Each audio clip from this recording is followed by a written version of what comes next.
હાલો, નમસ્કાર, જય શ્રી કૃષ્ણ. હા, જય શ્રી કૃષ્ણ, જય માતાજી સાહેબ.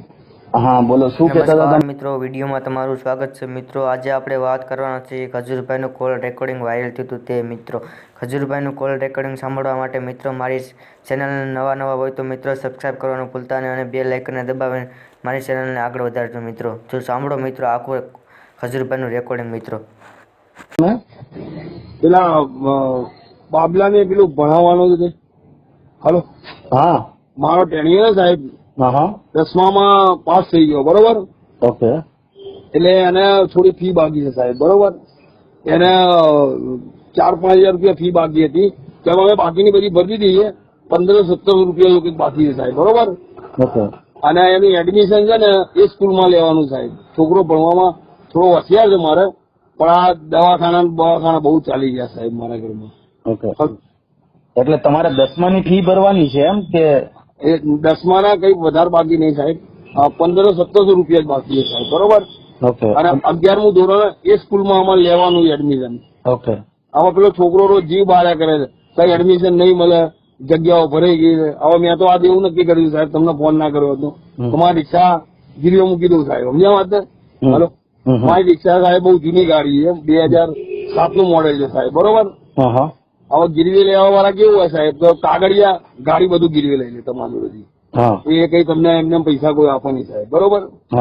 મેં એવું 13 રૂપિયા આવી યાર, 7-8 હજાર રૂપિયા એનું તો કામ થઈ જાય ને, છોકરાને 5-6 હજાર 2-4 હજાર જે ખર્ચો એનું તો કામ થઈ જાય ને. હવે ગાડી મૂકી દઈએ સાહેબ તો ઘર કઈ રીતે ચલાવવાનું સાહેબ? રોજ 100-200 રૂપિયા દવાખાનાનો ખર્ચો છે. તમે શું કરો છો?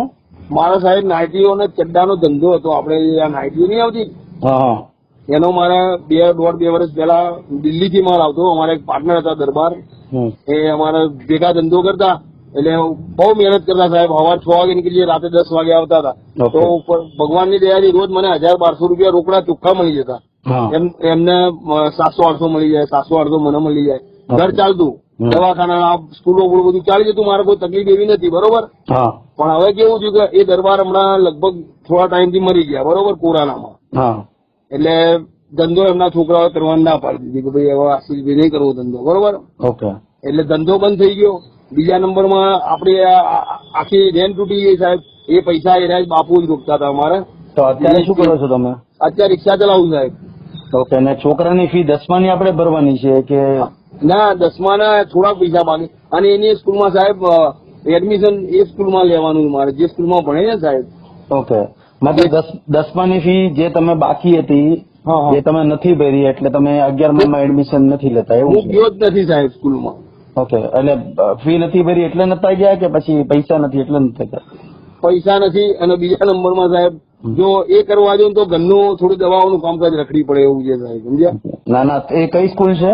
સાગર વિદ્યાલય, આપણે નરોડા ગામ છે ને એના લગભગ અમદાવાદમાં સાહેબ. ઓકે. અમદાવાદમાં નરોડામાં ક્યાં?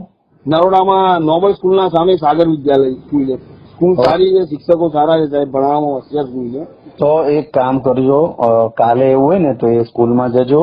હા સાહેબ. એ સ્કૂલમાં જઈને મને ફોન કરજો, આ નંબર પર કરજો, કાં તો હું તમારો નંબર સેવ કરી લઉં છું અત્યારે. હા સાહેબ. અને તમારી 10માની ફી ભરી દઈશું, 11માની ફી ભરી દઈશું, 12માની ફી ભરી દઈશું. ના મારા બાપા, ના સાહેબ. જો હું તમને કહું સાહેબ, મારી વાત ધ્યાનથી સાંભળો સાહેબ. મારી ઉંમરે 47 વર્ષ છે સાહેબ, બરોબર. ઓકે. તમે ખરેખર ભગવાન જ છો. આખું અમારા માટે બધું ના કરો. બીજા બધા બહુ માણસો છે સાહેબ. આપણા ભારતના અંદર બહુ ઘણા ગરીબો માણસો છે સાહેબ, બરોબર. મને ખાલી 3 મહિના જ જોયો સપોર્ટ. પછી બીજા ઘણા છે સાહેબ, એને વેક્સિન કરો કામકાજ. ના ભાઈ, તમે છે ને જો મારી વાત સાંભળો. કાલે આ ફી તો અમે ભરી દઈશું. કાલે ફોન કરજો, તમારી 11માની ફી ભરી દઈશું. તમારો છોકરો તમે બોલ્યા ને કે ભણવામાં હોશિયાર છે, હોશિયાર સાહેબ, બરાબર. તો એ આવા છોકરાઓ ભણશે ને આગળ વધશે ને તો કલ્યાણ આપણું જ થવાનું છે. એટલે તમે એનું ટેન્શન લ્યો. તમને માતાજી જયારે પૈસા આપે ને, તમને જયારે માતાજી પૈસા આપે ને તો ત્યારે બીજા એવા જે તમને જેવા લાગે ને કે ભાઈ આને મારે મદદ કરવી છે તો એને તમે મદદ કરી દેજો. બાકી તમારા છોકરાની 11માં 12માની જવાબદારી મારી, અને ગ્રેજ્યુએશન કરવું હોય તો એની જવાબદારી મારી. માતાજી આપને આપ્યું છે ને તો વાપરવાનું, ટેન્શન કઈ લેવાનું નહીં. કાલે મને છે ને ફટાફટ ત્યાં ફોન કરજો. હા સાહેબ. મારો ટેણીયો છે સાહેબ, એ તમારા તો મારા એક જ બાબલો છે સાહેબ, અને એક નાની બેબી છે. એની સોગન કહું છું, રોજ તમારા એટલા વખાણ કરે છે સાહેબ કે કેવા માણસો દુનિયામાં પડ્યા છે. આ સાલી સરકાર એ બહુ ભણવામાં હોશિયાર છોકરો છે કે આ મોદી જે બી સરકાર છે એ સરકારે આ કરવું જોઈએ. આ એક આપણા જેવો માણસ કરી ગયો કે એ તો એમ જ કે સાહેબ ભગવાન કરે જો હું આગળ વધી ગયો ને તો હું મારી જિંદગીની મારા પગારના જેટલી જરૂર હશે ને મારા ઘરમાં 10-12 હજારની એટલા જ હું ઘરમાં રાખી બધા ડોનેટ કરી દે. મારો છોકરો બી સાહેબ રાજા જેવો છે. વિચારો સારા હોવા જોઈએ. તમે તમારા છોકરાનું આટલું વિચારો ને મહત્વનું એ છે. અને તમે તમારા છોકરા માટે આટલું વિચારો. તમે કીધું કે હું રિક્ષા ગીરવે મૂકી દઉં, એવું કાંઈ ન કરાય. તમે મોજમાં રહો, ટેન્શન જરાય લ્યો માં. તમારા છોકરાની જવાબદારી અમે લઈશ એટલે તમે એ ટેન્શન છોડી દો. તમારા છોકરાને ખાલી કહો કે મસ્તીથી માતાજીનું નામ લઈને ભણવા મળે, ભક્તિ કરે છે સાહેબ ને. આજે તો ખરેખર સાહેબ જો તમને ફોન મારો ભગવાને તમને સદબુદ્ધિ આપીને તમે મારો ફોન ઉઠાવી લીધો બરોબર.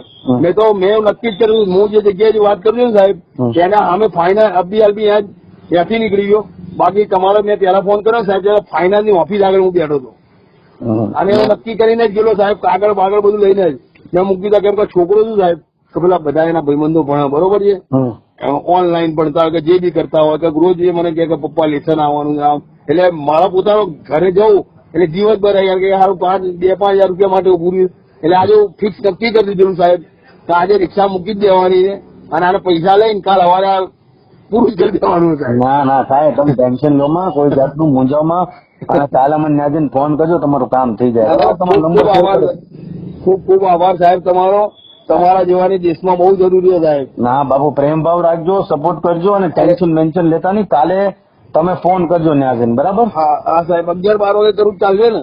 એની ટાઈમ તમે કોલ કરજો, ત્યાં જઈને કોલ કરાવજો. જે બી પેમેન્ટ છે ને બધું અમે આપી દઈશું, બરાબર? હા સાહેબ. અરે આ જો સાહેબ હું બ્રહ્મપુર બારોટ નો છોકરો સાહેબ બરોબર. હું જો સાહેબ હું કોઈના પૈસા ના લો. હું 3-4 મહિને તમારે કરી આપી પાછા સાહેબ. પૈસા જોતા નથી પણ તમારા પાસે પૈસા થાય ને તો 2-4 લોકોની બીજાની મદદ કરો. વાહ સાહેબ વાહ ખૂબ ખૂબ આભાર સાહેબ તમારો. હાલો ધ્યાન રાખજો. જય માતાજી. મુંજાય ના સાહેબ થેન્ક યુ. ખૂબ ખૂબ આભાર સાહેબ તમારો. જય માતાજી ભાઈ, જય માતાજી.